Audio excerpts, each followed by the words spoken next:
Hello, custard పౌడర్ని బయట కొనే పని లేకుండా ఇంట్లోనే కస్టర్డ్ పౌడర్ని ప్రిపేర్ చేసుకొని ఫ్రూట్ కస్టర్డ్ రెసిపీని ప్రిపేర్ చేసుకుందాం. దానికోసం బ్లెండర్ జార్లో ఒక 1/4 కన్నా తక్కువ చక్కెర యాడ్ చేసుకొని పౌడర్ లాగా రెడీ చేసుకున్న తర్వాత అందులోనే ఒక 1/4 కప్పు దాకా పాలపొడి, ఒక 1/4 కప్పు దాకా కార్న్ ఫ్లోర్, ఒక 1/2 టీ స్పూన్ దాకా వెనిలా ఎసెన్స్, కొద్దిగా ఫుడ్ కలర్, ఇది ఆప్షనల్ మాత్రమే యాడ్ చేసుకొని బ్లెండ్ చేసుకుంటే కస్టర్డ్ పౌడర్ రెడీ. తర్వాత ఒక గిన్నెలో ఒక 1 టీ గ్లాస్ దాకా పాలని యాడ్ చేసుకొని ఇందులో ఒక 2 టేబుల్ స్పూన్ కస్టర్డ్ పౌడర్ని యాడ్ చేసుకొని ఉండలు లేకుండా బాగా కలుపుకొని పక్కన పెట్టుకోండి.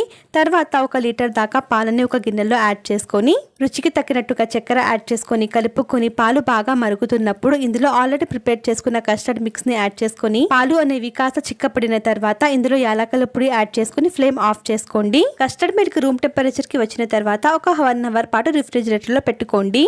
తర్వాత గంట పాటు రిఫ్రిజిరేటర్ లో పెట్టుకున్న ఫ్రూట్స్ కస్టర్డ్ మిల్క్ లో యాడ్ చేసుకొని సర్వ్ చేసుకోవడమే. ప్లీజ్